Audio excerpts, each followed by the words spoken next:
Boa tarde a todos e todas. Me chamo Carol Khorramshahi, sou estudante de jornalismo e psicologia na Boston University e faço parte da organização na Brazil Conference. Vamos dar início agora ao nosso próximo painel, a nova comunicação no Brasil, o fenômeno Podpah. Nesse painel, vamos explorar como uma ideia nascida de forma independente se transformou em um dos maiores fenômenos de mídia digital do Brasil. A partir da trajetória de Igão, Mítico e Vitor Assis, vamos discutir os desafios, decisões e estratégias por trás da construção do Podpah, desde sua conexão autêntica com o público até sua expansão como ecossistema de conteúdo, publicidade e música. Para isso, temos a honra de receber Igão e Mítico, criadores do Podpah, ao lado de Vitor Assis, peça fundamental no crescimento do grupo. Uma salva de palmas, por favor.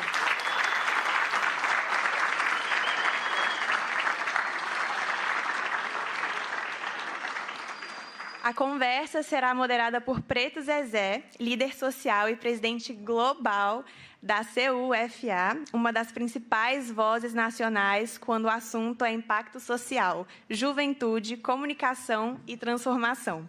Por favor, a palavra é de vocês. Opa! Boa tarde. Boa tarde, gente. Chega aí, Zezé.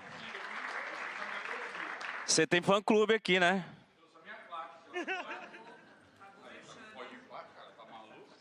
Cadê minha torcida aí? Aceita. Pegar aqui a colinha. Você vê, né? Eu fui entrevistado no Podpah, hoje eu que vou entrevistar o Podpah. Olha como o mundo é. Tudo dá volta. Cuidado. Isso é Brasil Conference, gente. A gente foi gente boa com você, viu? Agora eu vou descontar tudo que vocês fizeram comigo.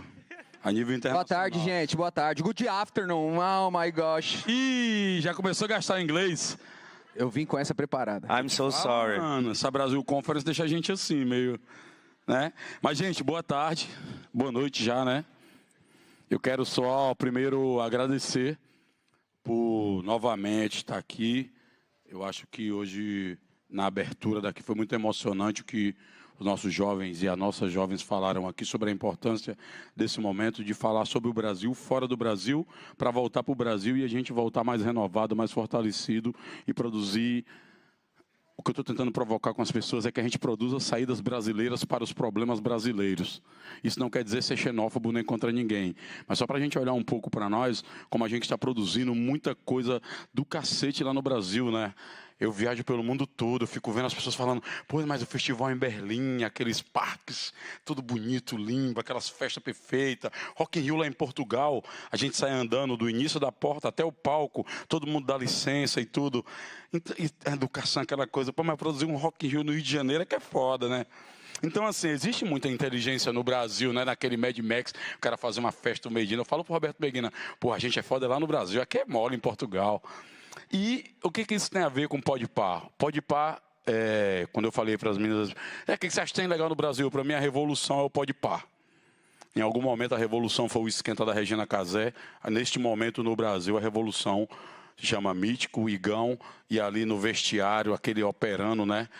Melhor que o Ancelotti 1000 vezes, Victor Assis, coordenando essa movimento. Esse trio aqui resolveu o problema da seleção, tá, gente? Que isso. Então, o Neymar concorda com isso. Mas assim, esses caras estão fazendo algo que é muito bacana no Brasil, e nesse papo aqui que a gente não tem muito tempo, por isso que eu vou começar logo, a gente teria que fazer só uma Brasil Conference para entender esses caras, porque eles estão fazendo uma revolução no lugar onde o pessoal dizia que não ia acontecer essa revolução. Então, eu quero rir muito barulho para Mítico, Victor Assis e Igão. E eu já pergunto logo. E a primeira pergunta para começar o Kaká, que não tem leite não, também não, tá? Vai ser bala trocada. Então, se não fosse uma coisa que dois caras vindos de favela, de periferia, um do norte e outro da periferia de Osasco, o Podpah seria o Podpah? Existiria o Podpah? Cara, acho que seria outra coisa, mas não seria o Podpah. Acho que tudo que a gente vem construindo diz muito da onde a gente vem, sabe? O Mítico vem de um lugar muito plural, que é o Pará, né? Eu costumo falar que eu acho que é o estado que quando você viaja, você se sente em um outro país mesmo, porque é tão rico em cultura, diversidade, enfim. E eu venho da periferia de Osasco, né, de São Paulo, como você mesmo disse. E eu acho que isso me traz toda a bagagem que hoje eu acabo executando ali no Podpah, com conhecimento periférico, conhecimento urbano. Então, acho que o Vitor também é de Osasco, né? Acho que a nossa criação é fundamental para a pessoa que a gente é. Para vocês que estão aqui, vocês sabem que a criação de vocês é determinante, né? Eu acho que, com certeza. Temos ali o Elton, amigo da minha família ali. Que prazer te ver, meu irmão. Viu o moleque ali e o meu pai, ele é músico, então, do Exército também. Então, eu fui transferido para diversos estados do Brasil. Então, isso ajudou muito na minha criação, eu ver diversas culturas, diversos povos, aprendendo. E quando a gente criou o Podpah, eu participei de um podcast e eu falei, cara, e os apresentadores falaram, cara, você sabe conversar, você... Eu acho que isso te ajudou a ser mais tolerante também, passando por várias culturas, vários espaços, vários lugares, não é? Vários alimentos. E quando nasceu o Podpah, eu falei assim, cara, eu queria ter um podcast também. Eu acho que eu conseguiria fazer um podcast, só que eu preciso de uma dupla. Eu preciso de alguém que realmente entenda das ruas, realmente brincou nas ruas, realmente sabe o que acontece numa favela, realmente sabe o que está tocando na rádio, sabe o que está tocando nas ruas. E aí chegou o Igão na minha vida em 2020, né? Graças a Deus. A gente já se conhecia antes, mas... Quando eu chamei ele para criar o Podpah, ele já veio com o nome, com a cor, com tudo. Eu falei, meu Deus, eu te amo, vai dar muito certo isso, irmão. A gente tem um áudio, eu falo, cara, Igão, não tá rolando isso na comunicação, velho. Um podcast onde a gente vai conversar sobre coisas reais, a gente vai conversar sobre coisas das ruas, mano, sobre coisas reais. Tem muito podcast que tá falando sobre jogos, sobre coisas da internet, mas não tô vendo ninguém falando as coisas reais. E aí o Igão abraçou e veio isso. Acho que o Vitor pode trazer uma outra perspectiva, porque ele é um moleque de Osasco também, mas ele é um moleque igual vocês, assim, que se formou fora, sabe? Então, é aquele cara que vai meter o terninho e, oba, claro, não sei o quê. Ladies and É o batedor de carteira, como diz esse pai. Mas ele tem a sagacidade osasquense aí. Pô, mas bendito dia, né, que o Mítico deu essa ideia pro Igão, o Igão chegou com o nome, com logo, cor, até comigo, chegou junto. Graças a Deus. E a gente começou a construir o que é o Podpah hoje, mas a gente sabe que as vivências, né, Preto, você viveu muito isso, né? As vivências são o que formam o caráter ou a pessoa, né? Então, com certeza, o Podpah não seria o que é hoje se não fosse tudo que o Igor e o Mítico viveram na vida deles. E aí eu coloco um pouco do que eu vivi na minha vida também, porque eu acho que o Podpah também tem um lado ali de construção que passou pelo que eu vivi também, como o Igor falou, né? Que eu consegui construir também e ter um estudo acadêmico mais aprofundado, que também acho que nos ajudou nessa construção do que o Podpah é hoje. Mas, primeiro, fico muito feliz, cara, de estar participando desse painel aqui. Posso falar uma coisa do Vitor? Que foi quando eu percebi que a gente ia ser grande. Eu e o Igão, assim, a gente fazendo 70 milhões de podcasts todo dia. E aí no nosso primeiro escritóriozinho que a gente começou o Podpah, não tinha nem local, só tinha vontade. E aí eu estava conhecendo ainda o Vitor. Ele estava iniciando junto com a gente. Terceiro mês de podcast. E aí eu vi o Vitor numa mesa. Isso é pra galera que estuda, tá? O Vitor numa mesa... com fonezinho.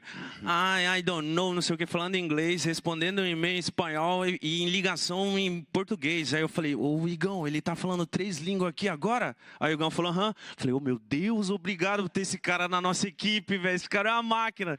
Então, estudem, gente. Cara, quando é que vocês perceberam? Porque geralmente na nossa vida, a gente que vem de baixo, a gente tem sempre aquela dúvida se tá garantido ou não, se... Porra, mas de repente isso pode acabar, né? Quando a gente melhora um pouquinho de vida no ciclo de uma família que tem todo mundo fudido, o primeiro que sobe, geral, acha que você tem que dar dinheiro para todo mundo, aparece um monte de primo que você nunca viu, ganha mais de 200 parentes, e todo mundo manda um pix a cada semana, e eu vi o João Gomes falando, eu fiquei com dó dele, né? Pô, mandei um pix, daqui a pouco ela pediu outro, acabou o dinheiro. E a gente tá começando sempre a pedir carro. a gente tá sempre naquele lugar. E eu achava que era só com a gente na América Latina, mas eu descobri que o Michael Jordan também já sentiu isso. E quem revelou foi o Barack Obama numa entrevista, quando ele foi pedir o Jordan, para o Jordan ajudar numa candidatura de um senador que podia ganhar se o Jordan ajeitasse, porque já era muito famoso, né? E aí o Jordan não fez, aí o Obama foi lá, quando era advogado ainda novinho, brabo pra cacete, foi lá no Jordan, você tem que entrar, tem que se engajar, tem que tudo, e o Jordan ali recuado, pá, não vou meter minha cara nessa polarização maluca, já naquela época, né? Aí o Obama, dando entrevista agora, na última dança, né, que é o nome da série, o Obama fala, hoje eu entendo, naquele dia eu fiquei puto, mas hoje eu entendo, né? E ele me deu a seguinte, o cara perguntou, mas o que ele disse realmente, Jordan, para justificar? Que o Obama oprimiu até o cara, né, se confessar, né, torturou até o cara confessar. O Jordan disse assim, não posso entrar. E o Jordan, mas por que mesmo? O Obama perguntando. Porque os democratas e os republicanos, todos dois compram meus tênis. Mas isso é para voltar um pouco para vocês sobre a sensação de quando é que vocês chegaram assim, porra, deu certo, ou não, nós não estamos garantidos, nós temos que evoluir mais, porque o sucesso às vezes tanto é um lugar solitário, como ele obriga você a se acomodar, né? Como é que está esse sistema agora psicológico aí? Olha, eu só tive um pouco dessa certeza na terapia, para ser sincero, viu? Porque é algo que eu levava para a minha psicóloga, né, para a minha analista, porque é algo que a gente sempre está correndo, parece que a gente está sempre correndo atrás do rabo, né? Sempre rodando e trabalha, e até ganha um certo dinheiro, mas fica com medo de voltar para uma miséria ou para algum lugar que não tão próspero. E na terapia só a gente se livra um pouco desses traumas, né? E dá uma acalmada na gente, porque a gente, acho que é forjado na loucura, né? A gente já cresce... Pelo menos eu já cresci desde os 11 anos trabalhando, tendo que trabalhar de verdade mesmo, e meio que já aceitando que essa era a condição da vida. E então você chegar com 20 e tantos, quase 30, e ainda tipo, meu Deus, eu não posso parar, não posso, fim de semana não existe, eu vou trabalhar. Acho que é algo que vem desde lá de trás, sabe? E eu só consigo tirar... Sonho e insegurança, né? Isso, é uma insegurança muito grande, é um medo muito grande, sabe, Zezé? Porque a gente vem de um lugar que não é legal estar. Então, acho que é na terapia mesmo que eu consegui esse lugar seguro de, tipo, calma, tá tudo bem. Você pode ir lá para Boston, ficar 4 dias, tá de boa. Que firmeza. Esse é Brasil Conference, tá? Obrigado, tá, gente? Eu acho Entrando ainda para continuar, para ti, Mítico, que tu é o cara que... O Mítico, né, como diz o Lula. Eu queria saber, assim, qual o primeiro dinheiro grande e o primeiro medo grande? Continuando aqui no papo da insegurança do sonho. O primeiro dinheiro grande, eu acho que, não digo dinheiro, mas... Não precisa dizer o tanto, tá? Senão a receita vem aí. Eu acho que foi quando eu consegui colocar meus pais numa casa em Belém com piscina, sabe? Eu acho que a minha maior satisfação foi essa, deixar eles num ambiente seguro para eu ter paz e continuar. Porque eu acho que eu não estou com essa sensação que eu ganhei, que eu tive uma vitória. Eu só estou continuando e tratando na terapia muito ainda, que ela fala, calma, mas está tudo bem. Eu falo, não, mas eu já botei minha família numa casa e se eu colocar numa melhor, e tem um monte de gente ainda que eu consigo ajudar, então eu estou nesse processo de tipo, calma, velho, calma, se ajuda também. E eu acho que a importância do dinheiro é isso, é deixar quem eu amo bem. E a partir do momento que eu estou conseguindo fazer isso, eu estou conseguindo ampliar minha visão e olhar outras coisas, sabe? Eu acho que é meio que isso. Agora isso aqui vai pro Vitor mesmo, que eu acho que ele cruzou essa mistura com vocês, assim, de fome e vontade de comer. É tipo assim, não é nem o da vara, nem o peixe. É tipo estigar a fome, porque com a fome você sai... atrás de comer qualquer coisa, até pedra enfeitada. Mas assim, eu queria sair agora um pouco do Podpah, dessa coisa do conteúdo, que é muito agradável, muito maravilhoso, dos sonhos, mas eu queria entrar nessa parte real, que muitas vezes a pessoa vê agora, acha que tudo é um moranguito, não sabe quantas noites você chorou sozinho, quantos medos você teve, né? Quantos dragões a gente teve que matar internamente. Mas eu queria entrar um pouco assim, o Vitor pode também contribuir muito nesse lado, qual foi o maior erro de negócio e qual decisão deu mais? Aceitar ou recusar o dinheiro? Acho que, falando um pouco sobre erro de negócio, Zezé, eu acho que quando o Podpah começou, a gente vem de uma escola, né? Eu já trabalhava com o Igor, já era, enfim, o empresário do Igão antes de Podpah, e a gente sempre atuou nesse mercado de Creators Economy, e a gente se vendia, né? A gente vendia o Igor como um criador de conteúdo, e depois o Mitch como criador de conteúdo, um post... um Reels, uma entrega muito pontual com as marcas, assim. E quando a gente criou o Podpah, a gente naturalmente foi implementar o mesmo formato de negócio para dentro do Podpah. Então, se a gente fosse pensar hoje num erro de negócio do Podpah, acho que nos primeiros 2, 3 anos do Podpah, a gente vendeu muito o Podpah como se fosse um creator, não como se fosse uma plataforma de mídia. E no meio do caminho a gente teve que fazer essa mudança, a gente implementou novos formatos de mídia há um pouco mais de um ano, e a gente começou a mudar essa relação com as marcas. Então, hoje as marcas que entram no Podpah, elas entram através de uma veiculação de mídia, que naturalmente tem entregas de social, por nós sermos o terceiro maior perfil de redes sociais orgânico no Brasil. Naturalmente isso entra dentro de um plano, mas a gente consegue criar relações mais duradouras com as marcas. Então, antes a gente tinha uma duração de relação com a marca de 2, 3 meses ali, e que a gente não conseguia planejar o nosso futuro. Hoje a gente tem relação com a marca de no mínimo um ano. Tem marcas que têm 2, 3 anos de contrato com a gente para que use o Podpah como uma plataforma de mídia, de fato, um veículo de mídia para que eles possam sustentar campanhas. Conta um segredo para nós. A gente vem de favela, a gente é muito desconfiado, inclusive os favelados desconfiam dos outros. Isso é automático. Então, como é que foi, assim, mexer nessa coisa que eles não queriam, assim, essa intimidade, com esse negócio, segurança, assim, de um cara mais técnico, mais rodado na publicidade, um homem do business. Pô, um business plan, hoje foi a Ana que falou isso aqui, né? Um plano de negócio, business plan é foda. Já pensou? É business plan my eggs, o cara falou isso pra mim, business plan my eggs, né? Mas, assim, como é que é essa parada, assim, cara? Eu fico pensando, ainda continuamente, assim, o que vocês tiveram que profissionalizar que a rua, ou seja, o sentimento de rua do Igão e do Mítico, eles resistiram assim? Não, mas essa porra não, que nós vamos ficar meio dentro demais aí desse formato igual a todo mundo. Teve essas tensões aí? Teve, e eu acho que isso foi fundamental para construir o que o Podpah é hoje, de fato, né? O Igor e o Mítico olhando 100% para o conteúdo, full time para isso, para o que a nossa audiência quer consumir, o que a gente pode comunicar para a audiência, e eu tentando trazer soluções de negócio para dentro do Podpah. Então, quando a gente sentava e eram propositivos, né, dos dois lados, a gente achava soluções de negócio que faz hoje a gente ter uma solução de mercado que pouca gente tem. Então, isso, de fato, ajudou a gente a construir uma ferramenta que, né, a gente tem o Marcos aqui, que é o nosso diretor comercial, que hoje está muito à frente das marcas. Medo do dinheiro, mas tá é uma construção a médio e longo prazo que a gente conseguiu fazer. E aí você vê, né, pô, a gente precisou passar por uma profissionalização. Então, no primeiro momento, éramos nós 3, aí eu chamei um amigo meu para fazer o broadcast, e a gente foi chamando mais um amigo aqui, outro amigo aqui. No primeiro momento, éramos 7 amigos fazendo o Podpah. E a partir daí, a gente teve que crescer. O Podpah hoje tem mais de 100 pessoas trabalhando. Então, você passa por um profissionalismo, uma profissionalização da empresa, implementação de processos, tudo é a famosa dor do crescimento, né? A gente passa por isso hoje para conseguir construir um produto relevante, um ativo que é seguro para as marcas, né? Então, de novo, sendo muito propositivo sempre, nós 3 sendo muito colaborativos e com o nosso corpo de diretores que hoje estão no Podpah, a gente consegue traçar nova... E isso é uma preocupação desde o início, né, Vitor? Porque se vocês pararem para ver, a gente já fez mais de 1000 episódios no podcast, a empresa cresceu, temos diversos outros programas, porém, desde o início ali, a nossa preocupação ali, eu e o Igão, como que a gente vai atrair marcas para isso? Porque a gente sabe que se a gente se der bem com as marcas, a gente vai conseguir capitalizar e vai conseguir fazer mais podcasts e no futuro a gente vai ter novos programas, então a gente sabe desde o início a importância das marcas. Então, no início ali, eu e o Igão, a gente não tinha muito dinheiro, mas eu falei, cara, vamos comprar um refrigerante ali, uma tubaína, um creme crack, umas paradas, vamos deixar em cima da mesa, porque eu tenho certeza, se uma marca de biscoito vê, se um refrigerante vê, que vai ficar 2, 4 horas a marca dele ali na mesa, ali aparecendo todo instante, tomara que um dia o mercado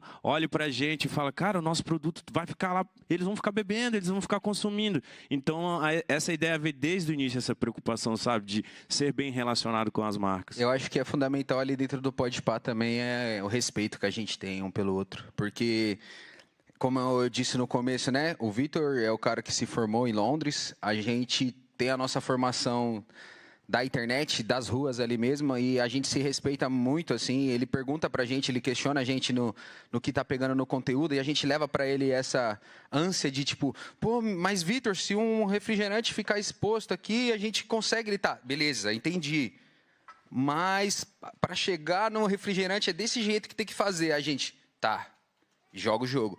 Eu acho que a gente se respeita muito porque acho que isso contribui muito. Ele não coloca o diploma dele em cima da gente a todo custo e a gente também não coloca a nossa vivência que ele não tem em cima da nossa vontade a todo custo. Eu acho que é um equilíbrio muito grande. Vamos pro negócio tenso agora? Vamos. Eu tava falando com o Michel Alcofarada, ele é esse pretinho que caminha com os Playboy. Eu sou fã desse cara, tá? Hã? Eu sou fã do Michel.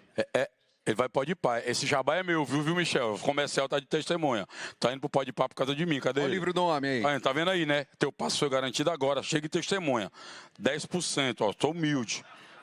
Humilde. Tá fazendo business, quer business na veia. Ana Fonte já quer um pedaço também, zoião. Tira o zóio. Sai, zoião. Essa mulher é empreendedora mesmo, né? Ela fica só esperando a oportunidade. Mas assim, o Michael Forral, eu trouxe ele para conversa, além de botar ele pro Podpah, eu trouxe ele pra gente refletir uma coisa. Os caras começaram a falar que ele estava vendido, ele fez um livro Coisa de Rico, né? Porque os caras querem fazer de preto, porque ele é preto. Esse preto tem que ficar cercado do cercadinho de falar todo tempo de racismo. Ele falou de coisa de playboy, de rico. Ele é um rico de baixa renda, pra vocês saberem, denunciar logo ele aqui.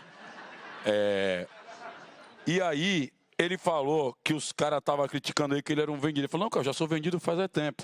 Nessa trajetória de vocês, a gente sabe, principalmente a gente veio aqui de baixo, na IPA, quando a gente começa a ganhar um dinheiro, aparecer, ter fama. Quando está na tragédia, todo mundo é igual ali, todo mundo é solidário. Hashtag, tiver pedindo uma cesta básica, uma doação de um órgão, alguma coisa, todo mundo é hashtag mítico. Agora, quando vocês metem um poste, na do Jato, tá ali na NFL, né, ali no lounge VIP ali com o Michael Jordan, vagabundo começa a olhar, vixe, esses caras tão vendidos. Mas assim, e olha que nós estamos ganhando um dinheiro, fazendo dinheiro trabalhando com a cultura que é nossa. As pessoas estão perguntando, estão reclamando que a gente ganha dinheiro. Quando a gente fica fudido, parece que a gente só pode ser exaltado na tragédia. Na cabeça de vocês, há esse dilema, já está resolvido, essa coisa de qual é o limite de eu vou até ali e estão aceitando a gente demais, está muito docinho, ou volto até aqui ou não? Vamos meter essa catimba aqui, não vamos abrir essa margem. Como é que é a negociação de limites e abertura? Só para mim entender um pouco. Eu vou começar respondendo, porque depois o Igor e o Mítico, acho que eles têm mais essa interação, principalmente com a internet, com hate, etc., que acho que para eles é muito, muito diferente do que para mim. Mas eu olho muito da gente ocupar um espaço, assim. O Igor e Mítico, do Podpah, tem que estar, assim, no camarote do Michael Jordan, no Jogo do Brasil, com a Nike como parceira, porque a Nike é uma marca relevante, Brasil, a seleção brasileira, o mundo respira isso, e a gente tem que estar ocupando espaço lá, sim. Eu sempre falei, né, eu estava conversando com um time aqui nos últimos dias, e eu falei, cara, a gente vai participar de um painel no MIT para falar com a elite da comunidade acadêmica, e a comunidade acadêmica está parando para ouvir 4 pessoas não óbvias. Não é óbvio você estar aqui. Não é óbvio nós, o Igor e o Mítico, estarmos aqui. Então, a gente tem que sim ocupar espaço e tem que sim, cada vez mais valorizar isso. Óbvio, quando você tem uma visibilidade, como os meninos têm, de ter uma relação de feedback instantâneo de internet, que isso, a gente sabe como isso afeta muita gente hoje, óbvio que isso se torna muito mais sensível. Mas quando eu estou olhando aqui, né, no macro, dando um passo para trás, olhando do ambiente macro, eu acho que a gente tem que estar nesse lugar, sim. Eu acho que a gente tem que conquistar esse espaço cada vez mais. Para vocês, acho que isso bate um pouco diferente, mas acho que vocês compartilham da minha ideia. Né? Compartilha completamente, mas eu sou um menino terapeutizado já. Então tá tranquilo.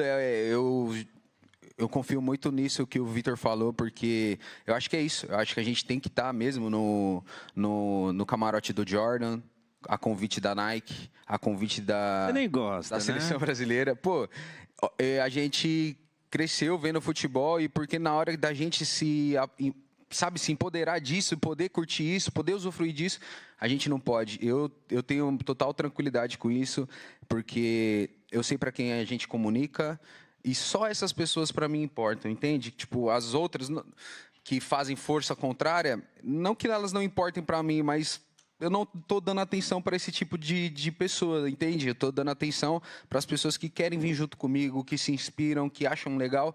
E eu acho que eu vou seguir assim. Então, não tenho problema em ter um carro confortável, em ter boas roupas e poder viajar, sabe? E tenho minhas ideias também convictas, né? Por conta disso que eu mudei minhas ideias, entende? Eu tenho uma ideia radical sobre essa porra. Se a gente com trabalho produz riqueza, a coisa mais justa é que quem com seu trabalho produz a riqueza tem que ter acesso à riqueza produzida, meu chapa. Com certeza. Entendeu, né, Marcos?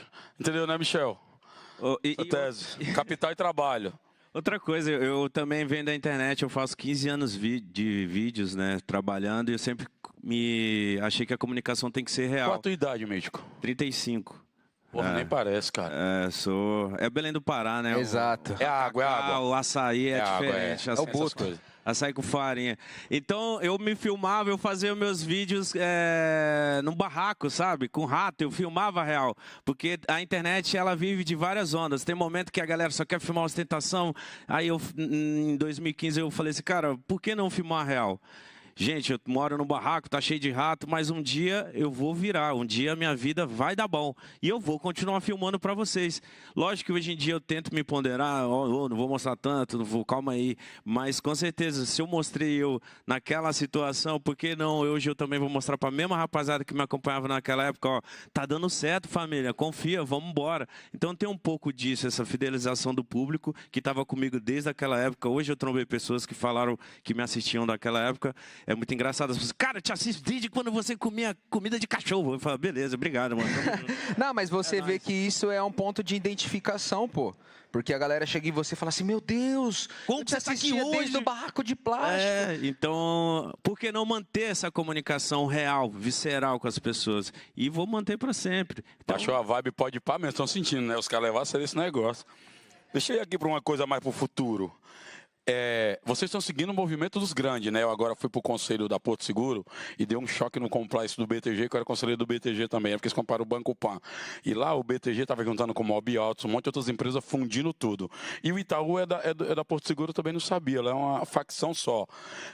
Eu estou vendo que vocês agora estão montados. Eles compraram um prédio, gente, que é o tamanho do MIT. Só para você não achar que aqui que é o PAN. Lá é foda.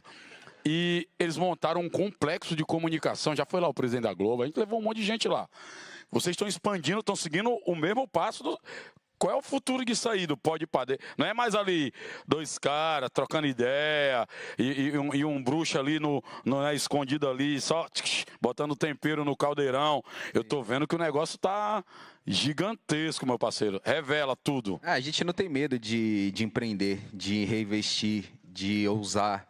Eu acho que todas as vezes que a gente foi para um novo estúdio, para um novo local, sempre foi algo nunca, jamais visto para a gente. A gente, quando sai, como o Mítico disse, de não ter estúdio, para ter um estúdio de 80 metros quadrados, aquilo lá era surreal para a gente. Não dá, Vitor, tem certeza? Não, vai, confia, vamos. Investimos tudo e fomos. Para ir para o prédio de 3 andares, que foi em Pinheiros, a gente também era uma loucura. A gente também tinha que investir tudo de novo. E acreditar naquilo de novo. Será? Vamos, deu certo até agora, confia. Ah, meu Deus do céu, e se eu voltar para Osasco, meu Deus. Confia, vamos, deu certo. Então a gente não tem medo de dobrar a aposta, óbvio que sempre com muita responsabilidade. A gente também guarda o nosso dinheiro, a gente aplica, investe, enfim. Mas o que eu quero dizer é que a gente não pode ter medo de investir em nós, cara. A gente não pode ter medo de ter um ótimo equipamento. A gente não pode ter medo de investir no seu trabalho. Se você trabalha com a câmera e, tenta comprar melhor, mano. Você merece lidar com a melhor câmera ali, sabe? O seu trabalho vai se desdobrar em cima daquela câmera, entende? Então, não tenha medo de investir em você, cara. A gente investe em tantas coisas e não investe na gente, sabe? Então, acho que o lance é não ter medo mesmo. Não, e você vê, né? O Pode Pá hoje é uma empresa que temos nós 3, né, como sócio do grupo Pode Pá. Pode Pá é um grupo hoje, né? Então, começou como um podcast, passa por uma transformação de se tornar um hub de conteúdo, que é quando a gente vai para Pinheiros e começa a fazer novos programas dentro do mesmo canal. E depois passa por uma segunda transformação, que é virar a Pode Pá TV com uma grade de programas muito mais completas, mas também com 8 empresas dentro do grupo Pode Pá. Então, acho que o nosso maior mérito, acho que a nossa maior conquista foi a gente não se acomodar. A gente sempre querer mais, buscar mais. E sempre assim, você pensa, né? Uma empresa com 3 meninos, vou me colocar como menino aqui, com 35 anos, que nem o Mítico. Somos jovens. Mas uma empresa com 3 meninos que, com capital próprio, foi reinvestindo e foi criando e crescendo cada vez mais. Acho que isso é muito relevante, né? Dependente, né, pô? Você estava lá, você participou, você estava lá no lançamento da Pode Pá Records, que é a nossa label de música também.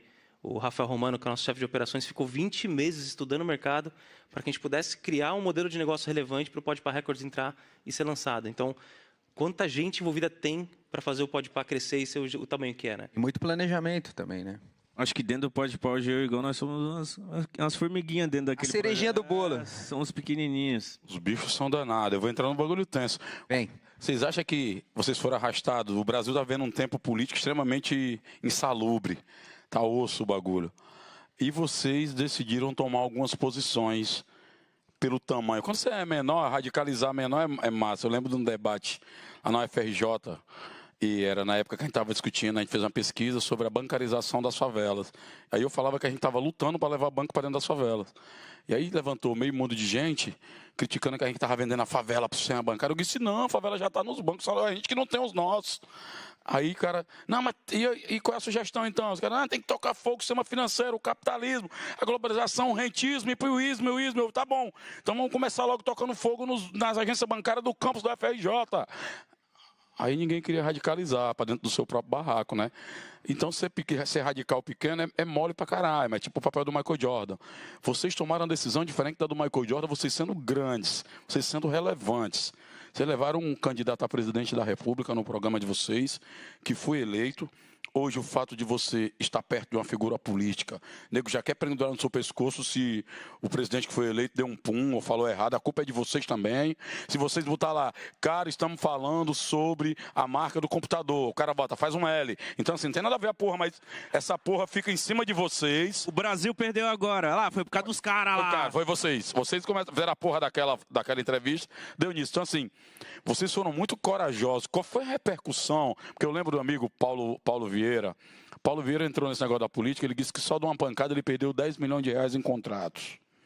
E a vida não foi uma mão. Então está muito insalubre, vocês que tratam com grandes marcas, vocês tratam com opinião, com comportamento, e vem de um lugar que vocês não têm herança, né? Tem muito herdeiro aqui no plenário, tá? A gente é amiga nossa, inclusive. Herdeiro de alguns bilhas, né? Mas assim, então pode radicalizar à vontade. Vocês não, mas vocês tomaram uma posição num momento mais tenso. Não era um momento fácil, difícil. Era um momento mais violento em que a política toma um caráter de violência mesmo. Os caras ir lá imagina o direct de vocês, deve ter mandado lavar assim, tipo 6 meses, né? Passar um sal grosso do direct ali, porque deve ter chegado de tudo, né? De hater. Mas como foi o aprendizado disso e o que isso afetou os negócios? Acho que nos negócios em nada, cara, para ser sincero, assim, a gente é muito responsável no que faz e no que fala. Mesmo tomando lado, a gente tende a ser responsável e não radicalizar de uma forma errônea, assim. Eu acho que tudo que foi feito até agora foi muito bem conversado, a gente se reúne bastante, entende o contexto do momento e a gente toma as decisões e vai fazer sim, e não tem medo das consequências, sabe? Acho que a gente, se ficar só com medo, a gente acaba não fazendo muita coisa, acaba só ficando dentro de uma caixa, dentro de uma bolha, e daqui a pouco a própria galera que me colocou nesse lugar de destaque vai me olhar e falar assim, ué, mas o Igão não era assim, o Mítico não era assim, o Vitor não era assim. Então a gente não pode ter medo de ser quem a gente é.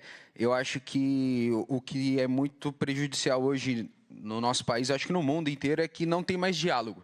Eu não tenho problema em lidar com alguém que pensa diferente de mim, ou que pensa igual. Eu queria poder conversar com essas pessoas, entende? Eu queria poder trocar uma ideia, porque no final, mano, hoje eu tirei foto com inúmeras pessoas aqui, abracei todas. Nem todas pensam igual a mim, mas todas me respeitam e respeitei todas elas. Eu acho que a gente podia voltar para esse momento, entende? De uma conversa. Mas tá difícil. Obrigado. Eu acho que é isso, entendeu? A gente tem que abrir diálogo. Tem que abrir diálogo. E lá no Podpah, o que a gente faz é abrir diálogo, entende? E com quer que seja, o que eu e o Mítico... Você vai clicar num podcast nosso lá, você quase não vai ouvir a nossa voz, porque a gente está ouvindo, entendeu? A gente acho que está precisando ouvir mais. Acho que é isso. Com o filho do piseiro, vocês estão subindo até na porra da mesa do programa. Sim. Eu queria agora, Vitor, que você falasse, aqui tem algumas pessoas empreendedoras, tem estudantes que estão pensando em voltar para o Brasil e montar um negócio. Tem uma aí que eu propus, até uma sociedade. Se ele não for, ele não tem opção. Se ele for, ele tem que montar. Se ele não for, manda sequestrar ele aqui, leva para lá, ele vai montar lá. Porque tem um espaço de negócio, inclusive no Podpah. Cadê ele? Matheus, bota a cara. Tá ele aí. E tu sabe que a Merlin vai ser sócia porque ela é madrinha da nossa relação. Então, tu não te aventura a fazer nada só. Que tu te lasca. E nós somos no mesmo continente nordestino, então tu já sabe, é peixeira. Mas eu queria, assim, vocês são pessoas, assim, a gente vê 2 caras falando e não sabe a engenharia que tem por trás. Mas, assim, tem uma super tecnologia aí, e eu acho que muitas vezes, eu também estava falando isso hoje com o professor Michel, como incomoda pessoas que ocupam o espaço formal de visibilidade, sendo que o espaço formal ele estabelece um ritual, uma liturgia, um protocolo de que só pode chegar até aqui por aqui. E vocês disseram, não, a gente foi por aqui, ó, por outro lugar, e chegou às vezes no lugar mais importante. Eu estou querendo levar para, por exemplo, a gente entrou nessa briga naquela época da entrevista do Wagner Moura, que trouxe um tipo de hate, o hate, né, hate bondoso, né, hate do bem, como diz, que era uma galera criticando e exigindo que vocês tivessem conhecimento, tivessem batendo papo e não sei o que, bababi, bababá. O Michel Coforado contar uma fofoca. Fofoca é boa, eu gosto, só não espalha a fofoca, tá? Eu sou um bom fofoqueiro, eu recebo a fofoca e não espalho. E o Michel contou que foi para um programa, para um podcast, e o cara tinha que entrevistar ele sobre o livro dele. Imagina se você espalhasse. Só que aí o cara simplesmente perdeu o livro.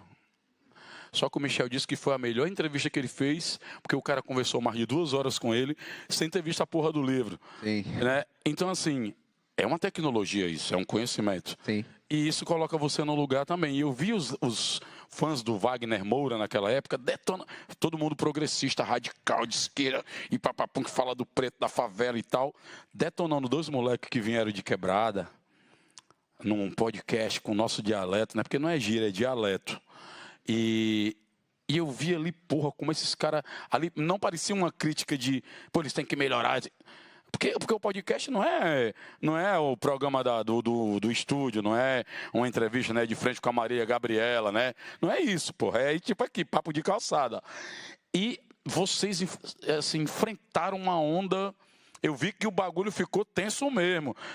E foi foda, mas vocês também conseguiram sair por cima. O que eu fiquei mais orgulhoso, cara, é que eu vi que mesmo esses setores mais cultos, letrados, eles tiveram que ir lá pra telinha para poder ser visto por outras pessoas.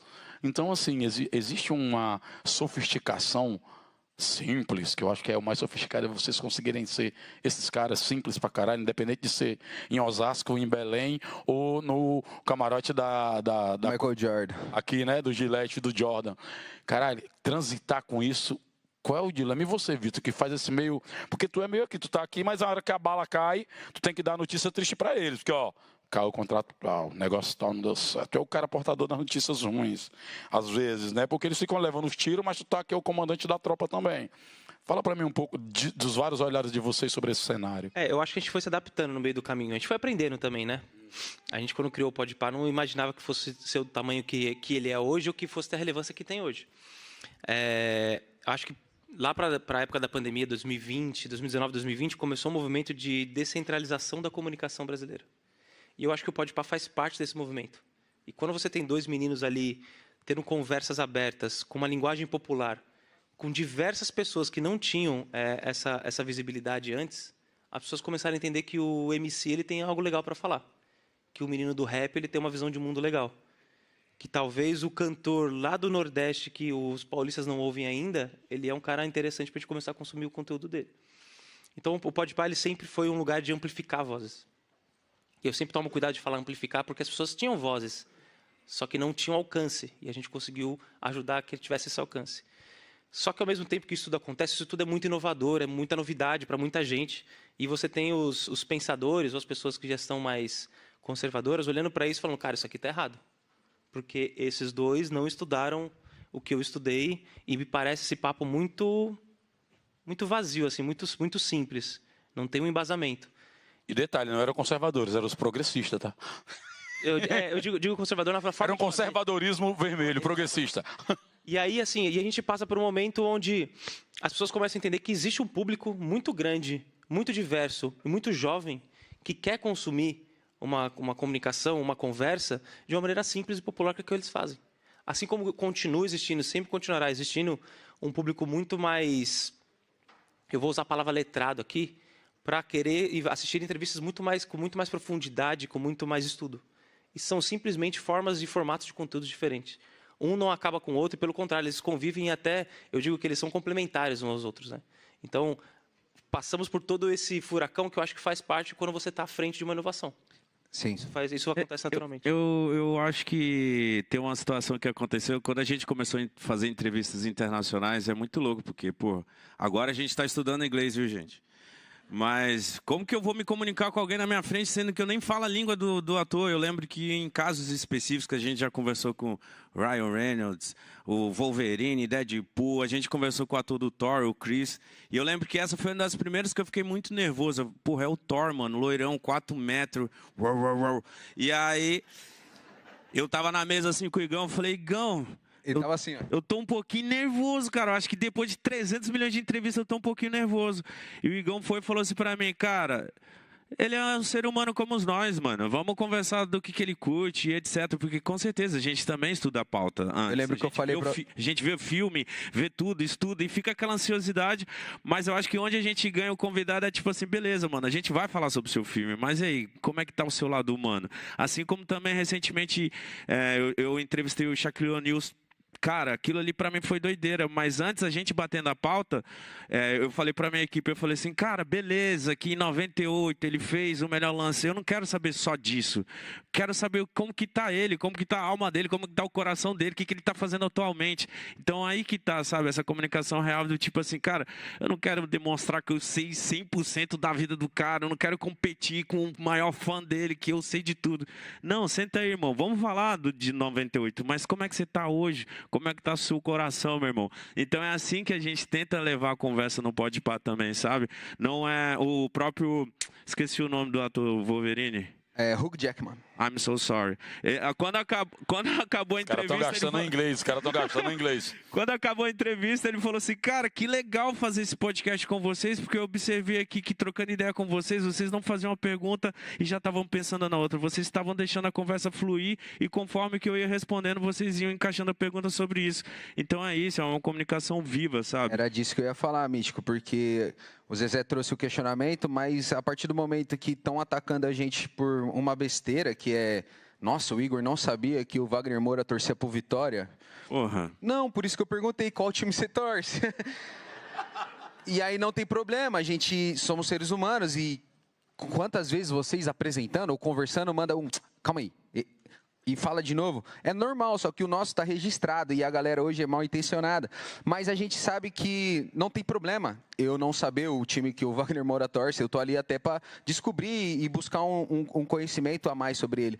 Enfim, mas eu acho que é legal isso aí que o Mítico trouxe, porque normalmente a galera vai sempre valorizar mais quando é alguém internacional, como o Hugh Jackman, o Ryan Reynolds, quando eles foram lá. E, só corrigindo o Mítico, ele não falou que foi legal. Ele falou assim, pô, foi a melhor entrevista que eu dei. Eu quis ser humilde. E o que foi legal é que tinha um monte... Porque ele falou assim, pô, vocês estão prestando atenção em mim. Obrigado. Estão olhando no meu olho. Eu falei, mas como que é normalmente? Ele falou, normalmente é o cara me perguntando, querendo ser muito intelectual, e aí na hora que eu tô respondendo, ele nem tá me ouvindo, porque ele tá vendo a próxima. Vocês estão aqui comigo. Aí, então, foi ali que eu aprendi. Falei, pô, a gente tá no caminho certo. Mas não deu nem um medinho, não, do martelo do Thor e da garra do Wolverine, pô. Fala sério. Ele deixou um com nós. Ele assinou o martelo, foi bom, legal. Mas uma coisa que eu vi lá, que o nego votou várias vezes nesse dia, e foi legal que esse do Wolverine foi no período da onda de hate pós-Wagner Moura do conservadorismo progressista, que estava batendo neles aquele higienismo intelectual, acadêmico, né, que esses ignorantes. E a frase que mais se colocava era Humberto Eco, do Humberto Eco, eu nem sei se é do cara, porque agora o nego bota qualquer frase, né? Tá cheio de IA com a voz do Brau, de coisas que não é o Brau, e gente lúcida reproduzindo. Essa porra de IA tá doideira. Mas o cara botava assim... A internet deu voz aos idiotas, a outro vinha e parafraseava, e aos ignorantes. Porra, mas se o Humberto Eco tivesse vivo hoje, eu ia dizer, ainda bem que surgiu a porra da internet para dar voz para os idiotas, senão somente os letrados iam ter lugar e poder de voz e legitimidade para eles terem a voz única da verdade. Ainda bem que a nossa revolução dos ignorantes vingou, e nós estamos ocupando um espaço. A gente ainda tem até as 7, tem mais 20 minutos, cadê a produção? Que os americanos, os brasileiros querem incorporar o bagulho dos americanos, mas ele dá um jeitinho, bota uma graxa. Mas vamos aqui até as 7, ninguém gritou, tá ruim ou tá bom? Ninguém peidou, então já era, ninguém roncou. Agora eu vou para o outro lado da grade, outro lado da cerca. Quer dizer que Brasil Conference, nós vamos ter um Podpah internacional, vai ser o primeiro ano que vem, é isso? Ué. Entuba. Vai, aproveita. Vambora. Tá confirmado, pô. Confirmado já. Confirmado, vambora. Brasil Conference, eu lamento. Por favor. Eu falei, vai trazer um favelado, ó. Ele vai fechando o projeto aqui, vambora. Fala, André, Já pensa aí, ó. Aqui vai ter Nike, tá bom? Vai ter PayPal. Vai pensando aí, só os que botam malote grande, dinheiro grande. Não vai vir com os caras, aqueles caras ricos de baixa renda, não. Tem que ser os bilha. Eu falo, André Esteves, bota tua seda, tua cota, faz o Pix. Mas, bicho, vocês estão vendo que vocês também estão indo para a carreira internacional, tu no Favelenglish, porque não tem inglês ainda, então tu mistura o favelês com o inglês, aí vira Favelenglish. Favelenglish. Então, mas vocês já estão no internacional. Explica isso aí, meu irmão. Cara, ó, e isso é tão legal, esse bom relacionamento com marcas, porque meu maior arrependimento da minha vida é que meu pai, ele pagou o curso de inglês pra mim, só que eu matava a aula porque eu tinha uma menininha lá que eu era apaixonado, e eu matava a aula. E aí meu maior arrependimento da minha vida é depois de ter ficado mais velho não saber falar inglês, porque a gente vai perdendo as oportunidades. Era do IB, era o teu curso ou era do IASG? Qual era? Era particular, uma senhorinha. Mas era só verbo to be, não se preocupa. Verbo to be. Todas as séries é só verbo to be. E aí o Wizard chegou pra nós e falou, mano, vamos patrocinar esses meninos. E aí o Igão falou, vamos fazer melhor. De vez de só pegar o dinheiro pra gente, né, e reinvestir na gente, vamos estudar também. Então vamos fazer uma parceria legal de que a gente, conforme o tempo vai passando, vocês vão ver que nosso inglês vai melhorar. E porque a gente tá vindo muito pra cá, cara. A gente é embaixador do time do Miami Dolphins. A gente já veio várias vezes pra cá. A gente já fez temporadas com a NBA de estar entrevistando. Porra, eu nunca vou esquecer o Igão no meio da quadra, sem saber falar inglês, entrevistando os jogadores, sabe? No Favela English, né? Favela English. Favela English. Então, isso é muito importante pra gente. Eu acho que já chegou um momento da gente, cara, pera. Eu acho que já passou do momento da gente saber falar inglês também, sabe? Não, com certeza. Mas uma pergunta assim, não era dos caras também aprender a falar português, não, nessa caralho? Eu acho que quando tá no Brasil, sim. Acho que quando tá no Brasil, sim. Segundo meu parceiro Michel Acoforado, gelo na cara, coisa de rico. Dólar a 6 e pouco, coisa de rico. E agora é só porra do inglês também, tá?